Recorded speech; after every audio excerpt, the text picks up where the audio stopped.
வணக்கம், நான் உங்கள் ஆர்ஆர் கேபிட்டல் சதீஷ். 25/7/2023 இன்று இந்திய பங்கு சந்தைகள் ஃபிளாட் டு நெகட்டிவ்ல க்ளோஸ் ஆயிருக்கு. காலையிலிருந்து இந்திய பங்கு சந்தைகளில் ரொம்பவே ஏற்ற இறக்கங்கள் இருந்துச்சு. க்ளோஸ் ஆகும்போது நிப்டியை பொறுத்தவரையில் 8 புள்ளிகள் ஏற்றத்தில் 19,680 க்ளோஸ் ஆயிருக்கு. சென்செக்ஸை பொறுத்தவரையில் 29 புள்ளிகள் இறக்கத்தில் 66,355 க்ளோஸ் ஆயிருக்கு. பேங்க் நிப்டியை பொறுத்தவரையில் இன்றைக்கு 78 புள்ளிகள் இறக்கத்தில் 45,844 க்ளோஸ் ஆயிருக்கு. நிப்டி ஐடியை பொறுத்தவரையில் இன்றைக்கு 82 புள்ளிகள் இறக்கத்தில் 29,761 க்ளோஸ் ஆயிருக்கு. இன்றைக்கு பெரிய நிறுவனங்கள் அனைத்துமே ஏற்ற இறக்கத்தோடு தான் இருந்துச்சு. வாலடைல் இண்டெக்ஸை பொறுத்தவரை இன்றைக்கு 10.24 க்ளோஸ் ஆயிருக்கு. இது முக்கியமான ஒரு விஷயம். இன்றைக்கு வாலடைல் இண்டெக்ஸ் பார்த்தீங்கன்னா 12.10% வந்து டவுனில் க்ளோஸ் ஆயிருக்கு. பொதுவாகவே இந்திய பங்கு சந்தைகளுக்கு இண்டிகேட்டராக வாலடைல் இண்டெக்ஸ் பார்க்கப்படும். இன்றைக்கு 12% மேலே வாலடைல் இண்டெக்ஸ் வந்து சரிவடைஞ்சிருக்கிறதுனால இது நம்மளுடைய மார்க்கெட்டுக்கு பாசிட்டிவாக இருக்கும்னு நம்பப்படுது. நிப்டி 50ல் இன்றைக்கு 25 நிறுவனங்கள் ஏற்றத்திலையும் 25 நிறுவனங்கள் இறக்கத்திலையும் முடிவடைஞ்சிருக்கு. நிப்டி 50 பொறுத்தவரையில் டாப் கைனர்ஸ் பார்த்தீங்கன்னா ஹிண்டல்கோ, டாடாஸ்டீல், JSW ஸ்டீல், NTPC இருக்கிறாங்க. டாப் லூசர்ஸ் பார்த்தீங்கன்னா Asian paint, ITC, L&T construction, Britannia இருக்கிறாங்க. அன்யூஸ்வல் பாசிட்டிவ் வால்யூம் பார்த்தீங்கன்னா டாடா ஸ்டீலில் அரௌண்ட் 232% காமிக்குது. ஸோ இந்த ஸ்டாக் கொஞ்சம் பாசிட்டிவாக இருக்கிறதுக்கு வாய்ப்புகள் இருக்கு. ஏற்கனவே டாடா ஸ்டீலோட ரிசல்ட் நேற்று வெளியாகிருந்துச்சு. வெளியாகிருந்த ரிசல்ட்டில் அவங்களுடைய லாபம் ஏறத்தாழ 92% சரிவடைஞ்சது பிறகும் இன்றைக்கு வந்து பாசிட்டிவ் வால்யூம் காமிக்குது. இதை கொஞ்சம் நோட் பண்ணிக்கோங்க. டாலருக்கு எதிராக இந்தியன் ரூபி இந்த வீடியோ நம்ம மேக் பண்ணுற அந்த டைம் வரைக்கும் 81 ரூபாய் 89 காசுகளில் ட்ரேட் ஆகிட்டு இருக்கு. இன்டர்நேஷனல் மார்க்கெட்டில் WTI க்ரூட் ஆயில் பொறுத்தவரையில் பீப்பாய்க்கு $78.8 ட்ரேட் ஆகிட்டு இருக்கு. பிரெண்ட் க்ரூட் ஆயிலை பொறுத்தவரை பீப்பாய்க்கு $82.57 ட்ரேட் ஆகிட்டு இருக்கு. இன்டர்நேஷனல் மார்க்கெட்டில் கோல்டை பொறுத்தவரையில் ஒரு அவுன்ஸுக்கு $1959.6 ட்ரேட் ஆகிட்டு இருக்கு.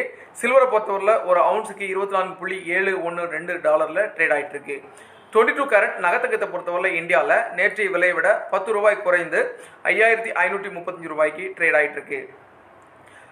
FII DII டேட்டாஸ் என்னும் எக்ஸ்சேஞ்சில் இருந்து வெளிவரல. ஒன்ஸ் வந்ததும் நான் வந்து டிஸ்கிரிப்ஷனில் போஸ்ட் பண்ணிடுறேன்.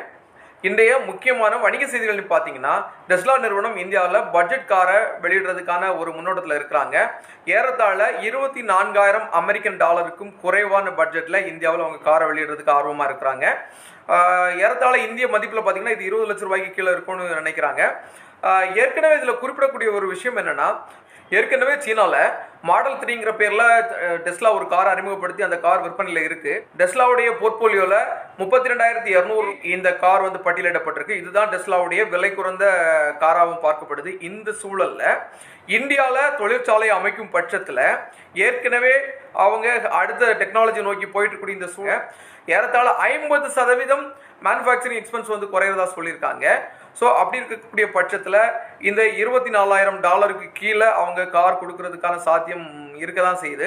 அப்படி இருக்கும் பட்சத்தில் இந்தியாவில் ஏற்கனவே அந்த துறையில் கொடிகட்டி பறந்துகிட்டு இருக்கக்கூடிய டாடா மோட்டார்ஸ்க்கு இது முக்கியமான நெருக்கடியாக இருக்கும்.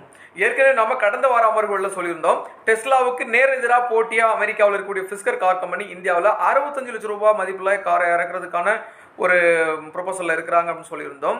ஆனால் டெஸ்லா ரொம்பவே முந்திக்கிட்டு வெறும் $24,000 கொடுக்க போகிறோம் அப்படின்னு சொல்லியிருக்காங்கன்னா இது முக்கியமாக பார்க்கப்படுது. அப்படி ஒரு சூழல் விலை 20 லட்சம் ரூபாய்க்கு டெஸ்லா இங்கே அறிமுகப்படுத்தும் போது அது மிகப்பெரிய வெற்றியாக தான் வர்றதுக்கான வாய்ப்புகள் இருக்குது.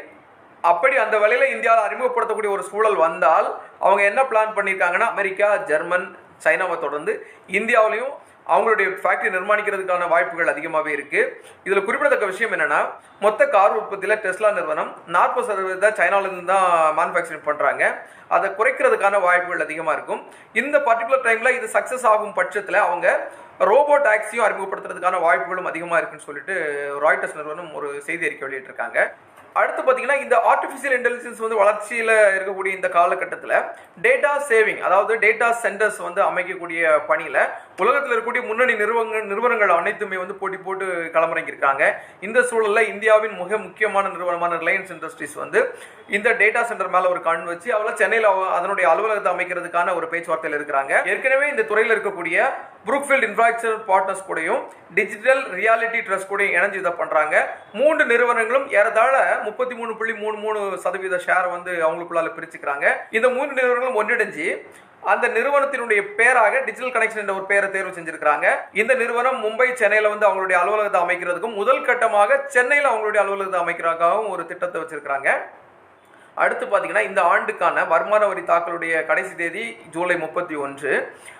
ஏற்கனவே உங்களுக்கு தெரியும், ஜூலை 31 தாண்டி நீங்கள் வந்து வருமான வரி தாக்கல் பண்ணும்போது ஃபைன் கட்ட வேண்டிய ஒரு சுச்சுவேஷன் இருக்கும். அது மட்டும் இல்லாமல் நீங்கள் ஐடி ஃபைல் பண்ணிட்டீங்க, ஐடி ஃபைல் பண்ணதில் உங்களுக்கு ரெக்டிஃபிகேஷன் ஏதாவது இருந்துச்சுன்னா, அதாவது மாடிஃபிகேஷன் ஏதாவது உங்களுக்கு இருந்துச்சுன்னா இந்த குறிப்பிட்ட தேதிக்குள்ளால் உங்களால் மாற்றி அமைக்க முடியும். அதனால இன்னும் மிகச்சில நாட்களே இருக்கக்கூடிய இந்த காலகட்டத்தில் வெகு விரைவாக உங்களுடைய ஐடியை நீங்கள் தாக்கல் பண்ணிடுங்க. அடுத்து பார்த்தீங்கன்னா ஹைதராபாத் சைபர் கிரைம் போலீஸ் வந்து ஒரு நியூஸ் கொடுத்துருக்காங்க.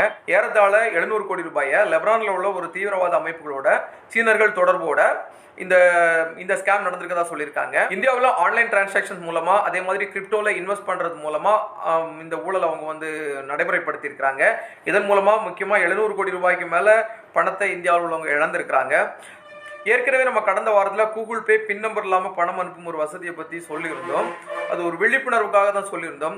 என்னதான் லகுவான பண பரிமாற்ற வரம்புகள் இருந்தாலும் பணம்ங்கிறது மதிப்பு மிக்கதுன்னு உங்களுக்கெல்லாம் தெரியும். ஆகவே உங்கள் பணத்தை நீங்கள் வந்து ஒருத்தங்களுக்கு டிரான்ஸ்ஃபர் பண்ணும்போதோ அல்லது ஏதாவது ஒரு முதலீடுகள் பண்ணும்போதோ அதை பற்றி கரெக்டாக தெரிஞ்சுக்கோங்க. அது ரொம்ப முக்கியம்.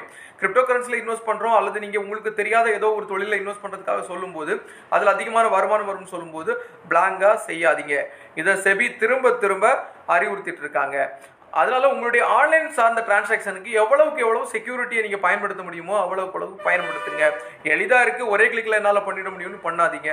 பணத்தை இழந்த பிறகு அதை பெறுறதுக்கு ரொம்பவே சிரமம். அடுத்து பார்த்தீங்கன்னா தமிழ்நாட்டில் சென்னையை தவிர்த்து கோவை, மதுரை, திருச்சி, சேலம்ல ஐடி கேரியர்ஸ் வந்து நிறைய வர்றதுக்கான ஒரு ப்ரொபோசல்ஸ் இருக்கு. கேட்மேன், ஸ்கிட்ஸ் போன்ற அமெரிக்க நிறுவனங்களும் இங்கே வந்து அவங்களுடைய அலுவலகங்கள் அமைக்கிறதுக்கான ஒரு வாய்ப்புகள் இருக்குன்னு சொல்லியிருக்கிறாங்க. இதுவும் ஒரு முக்கியமான செய்தி தான் பார்க்கப்படுது. கடந்த வாரம் பார்த்தீங்கன்னா ரிலையன்ஸ் உடைய டிமர்ஜர் இருந்துச்சு. இதெல்லாம் நமக்கு தெரிஞ்ச விஷயம் தான். நேற்று மாலை பங்குச்சந்தை நிறைவடைந்த பிறகு ஐடிசி நிறுவனத்தினுடைய நிர்வாக குழு கூட்டத்தில் ஐடிசி நிறுவனத்தையும் 2ஆக பிரிக்கிறதாக, அதாவது டிமர்ஜர் பண்ணுறதா ஒரு அறிவிப்பு கொடுத்துருக்காங்க எக்ஸ்சேஞ்சுக்கு. இதன் மூலம் பார்த்தீங்கன்னா ஏறத்தாழ 40% மதிப்புள்ள ஐடிசியினுடைய ஹோட்டல் பிஸ்னஸை அவங்க வந்து தனியாக பிரிக்கிறதா சொல்லியிருக்கிறாங்க. இதனுடைய ப்ரொபோசல் வர ஆகஸ்ட் 14ஆம் தேதிக்குள்ளால ஒரு முடிவுக்கு வரும் அப்படிங்கிற மாதிரி ஒரு ரிப்போர்ட் கொடுத்துருக்காங்க. இப்படி 2 நிறுவனத்தை அவங்க பிரிக்கிறது மூலமா 115 ஹோட்டலுக்கு மேல 80 சிட்டில மெயின்டைன் பண்ணிட்டு இருக்கக்கூடிய ஐடிசி நிறுவனத்துக்கு அந்த ஹோட்டல் துறையை திறம்பட செயல்படுத்த முடியும்னு அவங்க நம்புறாங்க. அதே மாதிரி எஃப்எம்சிஜியில எக்ஸிஸ்டிங் இருக்கக்கூடிய அவங்களுடைய கவனத்தை இன்னும் வந்து அதிகமாக கொடுக்க முடியும் அப்படின்னு அவங்க நம்புறாங்க. இதன் மூலமா வளர்ச்சி இன்னும் அதிகரிக்கிறதுக்கு வாய்ப்பு இருக்குன்னு சொல்லிட்டு அவங்க ரிப்போர்ட் கொடுத்துருக்காங்க. தமிழ்நாட்டை சேர்ந்த TVS Motors quarter 1 result announce பண்ணியிருந்தாங்க. அவங்களுடைய ரிப்போர்ட் படி அவங்களுடைய ப்ராஃபிட் வந்து 46% இயர் ஆன் இயர் ஜம்ப் ஆயிருக்கு. கடந்த காலாண்டில் இருந்த மொத்த வருவாயோட இந்த வருஷம் இந்த காலாண்டில் 20% அவங்களுடைய வருவாய் வந்து ஜம்ப் ஆயிருக்குன்னு சொல்லி அவங்க ரிப்போர்ட் கொடுத்துருக்காங்க. அவங்களுடைய சேல்ஸ் மற்றும் எக்ஸ்போர்ட் வந்து கடந்த ஆண்டை கம்பேர் பண்ணும்போது ஏறத்தாழ 5% ஏறி இருக்கதாகவும் அவங்க சொல்லியிருக்கிறாங்க. இதுல குறிப்பிடத்தக்க விஷயம் என்னன்னா, நமக்கு தெரியும் இருசக்கர வாகன பிரிவுல பாத்தீங்கன்னா ஹோண்டா, ஹீரோ ஹோண்டா, பஜாஜ் வந்து அதிகமான வாகனங்கள் விற்பாங்க. இந்த ஒரு சூழல்ல கடந்த 3 மாதங்கள்ல டிவிஎஸ் நிறுவனம் 9,07,000 டூ வீலர்ஸை சேல் பண்ணியிருக்கதா ரிப்போர்ட் கொடுத்திருக்காங்க. அடுத்த செய்தி பாத்தீங்கன்னா பைஜூஸ் நிறுவனம் கோவிட் காலகட்டத்திற்கு பிறகு அவங்களோட பிசினஸ் வந்து ஸ்டேஜ் பை ஸ்டேஜ் டவுன்ங்கிறது உங்களுக்கு தெரியும். அவங்களுடைய மார்க்கெட் கேபிடேஷன் கூட ஏற்கனவே இருந்த அளவை விட ஏறத்தாழ 75% கீழே வந்துச்சு. இந்த சூழல்ல அவங்களுடைய செலவினங்களை கட்டுப்படுத்துறதுக்கு 2 ஆஃபீஸ் ஸ்பேசஸ் அவங்க காலி பண்ணுறதா கொடுத்துருக்காங்க. பார்த்தீங்கன்னா பெங்களூரில் ஒரு ஆஃபீஸும் டெல்லியில் ஒரு ஆஃபீஸும் அவங்க வெக்கேட் பண்ணுறதா கொடுத்துருக்காங்க. உங்களுக்கு தெரிஞ்சிருக்கும்னு நினைக்கிறேன். கடந்த ஒரு வாரத்துக்கு முன்னால் பெங்களூரில் அவங்களுடைய எம்ப்ளாயி ஒருத்தருக்கு சேலரி கொடுக்கலங்கிற இஷ்யூ வந்து ஒரு பெரிய இஷ்யூவாக மாறி இருந்துச்சு. இந்த சூழலில் இவங்க இந்த டிசிஷன் எடுத்திருக்காங்க. இனியாச்சும் இதன் மூலம் இவங்க ப்ராஃபிட் பாதைக்கு திரும்புகிறாங்களாங்கிறத பார்க்கலாம். அடுத்த முக்கியமான செய்தி பார்த்தீங்கன்னா 2021-22 நிதியாண்டில் எம்ப்ளாயி ப்ராவிடென்ட் ஃபண்டுக்கு மத்திய நிதியமைச்சகம் 8.10 என்ற வட்டியை கொடுத்துருந்தாங்க. அது கடந்த 40 ஆண்டுகளில் குறைவான வட்டின்னு ஏற்கனவே நம்ம பதிவு செஞ்சுருந்தோம். இந்த சூழலில் நேற்று மாலை மத்திய நிதியமைச்சகம் இபிஎஃப்க்கு 8.15% வட்டியை நிர்ணயித்திருக்காங்க. இதன் மூலம் பார்த்தீங்கன்னா கடந்த ஆண்டை ஒப்பிடும்போது 0.05% தான் அதிகம். ஆனால் இபிஎஃப்க்கு வந்து இதை விட அதிகமான வட்டியை ஒதுக்குவாங்கன்னு சொல்லி ஒரு எதிர்பார்ப்பு இருந்துச்சு. ஆனால் அது வந்து மெய்ப்பிக்க முடியல. இன்றைய பங்கு சந்தை சார்ந்த தகவல்கள் மற்றும் செய்திகளை நான் உங்களுக்கு தெரிவிச்சிருக்கேன். இந்த செய்திகளும் தகவல்களும் உங்களுக்கு பயன்படும் நினைக்கிறேன்.